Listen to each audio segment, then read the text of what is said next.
Bonjour tout le monde. Alors, expression écrite et surtout après histoire.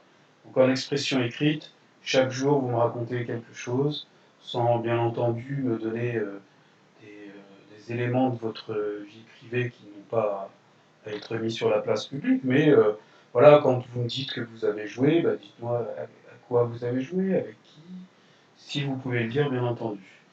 Ensuite donc histoire. Et oui, petit rappel, n'oubliez pas de mettre une majuscule et un point. Alors, en histoire, donc, comme la semaine dernière, et comme depuis maintenant 3-4 semaines, euh, un questionnaire c'est pas sorcier. Donc là, c'est sur les châteaux de la Loire, donc c'est en lien avec la nouvelle leçon.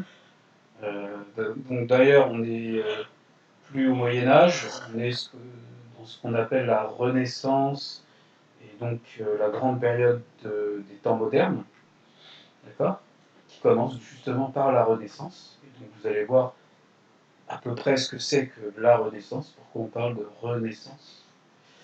Euh, donc, laissez pas sorcier, plus ça va, plus vous êtes nombreux à me les rendre, ce qui est bien. Là, sur 26, j'ai eu 17 réponses, donc c'est positif.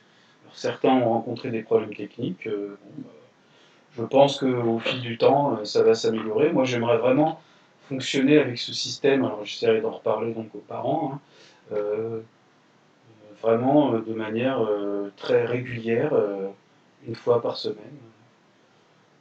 On en reparlera. Donc là, il y a le lien. Donc là, j'ai précisé de mettre votre adresse, mais pas sur la feuille. Hein. Quand vous allez atterrir sur le formulaire, vous écrivez votre adresse à vous. D'accord. Donc voilà. Alors, les temps modernes. Donc on parle de temps modernes et donc de Renaissance. La Renaissance, c'est le début des temps modernes. Alors, je ne vais pas vous donner trop d'infos puisque bah, ça fera partie des questions. Donc vous avez un texte avec donc ici un roi de France qui s'appelle François Ier. Donc, tiens, une petite information quand même pour vous. François Ier, pour nous qui habitons la région de Melun, c'est pas n'importe quoi, c'est pas n'importe qui, parce que nous avons, allez, à 15 km de chez nous, eh bien, les traces de ce qu'a pu accomplir François Ier dans le royaume de France, puisque le château de Fontainebleau a été construit, il me semble, sur l'idée de François Ier. Donc bon, là, il n'est pas visitable hein, en ce moment avec le confinement, et puis même après le confinement. Mais en tout cas, dès que ça sera possible, emmenez vos enfants. Pour les enfants, c'est gratuit. Hein, et puis il y a d'autres, je crois que pour d'autres catégories de personnes, c'est gratuit. Donc n'hésitez pas, c'est à 15 km et franchement, c'est un super château et avec de nombreuses œuvres d'art dedans. Enfin, vraiment, c'est à visiter. Alors, après, quand on a le budget, on peut le faire même avec une école en prenant un quart scolaire. Alors, donc, toujours de l'étude de documents. Donc, je lis, j'essaie de comprendre, je réponds aux questions en indiquant la ligne. D'accord. Donc là, vous allez voir des mots peut-être que vous avez déjà entendus, des noms familiers pour vous. Ici, je vous dis par exemple que vous pouvez faire des recherches. Eh bien, justement, n'hésitez pas, si vous ne savez pas, si vous ne connaissez pas l'information, là, vous pouvez faire des recherches. D'accord. Là, les réponses sont dans le texte. Alors, ça, c'est je crois, le château de Chambord. Oui. Et donc, dans l'exercice, là, j'aimerais vraiment que, avec votre logique, même à votre âge, hein, on peut, voilà, comprendre des choses de plus en plus compliquées, d'essayer de voir en quoi ce château n'est pas justement un château fort. Qu'est-ce qui fait qu'il n'est pas du tout fait pour la défense? Alors vous vous dites, tiens, si je devais l'attaquer, pourquoi ça serait facile finalement de rentrer dedans et de capturer tous ceux qui sont à l'intérieur? D'accord. Donc c'est bien entendu par rapport à des éléments que l'on peut voir ici. Il n'y avait rien à inventer. vous observez et vous dites ce qu'il y a ou ce qu'il n'y a pas. Ça peut être quelque chose qu'il y a ou quelque chose qu'il n'y a pas. Alors ici, une carte. Alors là, c'est pas la carte de France en entier, hein, c'est un zoom sur l'Île-de-France ici, donc nous on habite. Regardez ici ce qu'il y a. Et donc la Loire. Donc la Loire, plus grand fleuve de France. Et le long de la Loire, certainement puisqu'ils aimaient le cadre, les paysages de cet endroit de la France, les rois de France aimaient habiter ici. Donc au lieu de rester à Paris, eh bien, ils allaient sur les bords de la Loire hein, pour vivre, hein, tout simplement.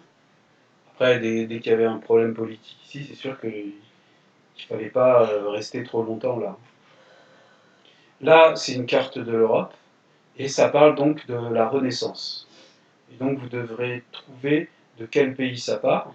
Donc zoomez, hein, c'est facile, vous verrez. Vous prenez une autre carte et puis vous voyez, hein, les formes sont reconnaissables.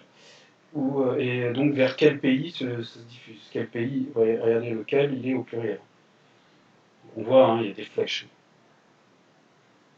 Donc voilà pour ça. Ensuite, langue officielle et état civil.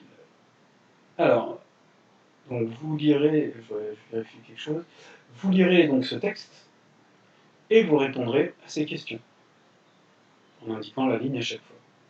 Qui est l'auteur de cette ordonnance? Donc une ordonnance, c'est un texte de loi, on va dire.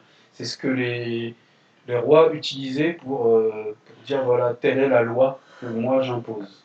Alors tiens, petite curiosité, quand il y a écrit nous ici, c'est pas le nous que nous on utilise, hein. C'est pas nous, moi et quelqu'un d'autre. Hein. C'est le roi qui dit nous. D'accord? Donc il se donne vraiment une importance très, très symbolique. Hein. Nous, alors peut-être, je sais pas, il parle de l'homme qu'il est, mais aussi du roi, voire du demi-dieu qu'il est. Hein. C'est peut-être en cela qu'il dit nous. Nous faisons savoir, donc en fait c'est comme si nous on disait je fais savoir à tous que nous avons ordonné, que j'ai ordonné. C'est ça qu'il faut comprendre. Et nous ordonnons la publication de cette décision et qu'elle soit appliquée et respectée, car tel est notre plaisir. Alors je ne pense pas que ce soit le mot plaisir comme nous on l'utilise aujourd'hui. Peut-être qu'il veut dire que telle est ma volonté, tel est mon désir, peut-être. Peut-être que c'est dans ce sens-là. Donc voilà, hein, les questions ici portent sur le texte, donc il faut indiquer la ligne. Et ce n'est pas des questions très très très difficiles. Donc voilà pour le travail d'histoire. Hein.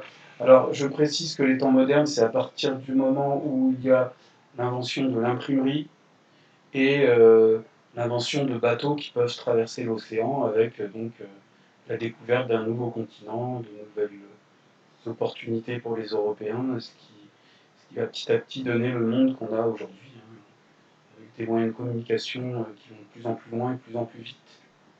Hein, l'imprimerie, bah, ça a permis, et on en reparlera, de diffuser la religion chrétienne encore mieux, en tout cas les écrits et puis toutes les autres idées. Hein.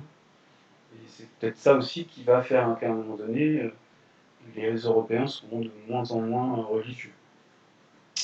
Donc voilà pour cette vidéo sur l'histoire. Bon travail à vous et à bientôt.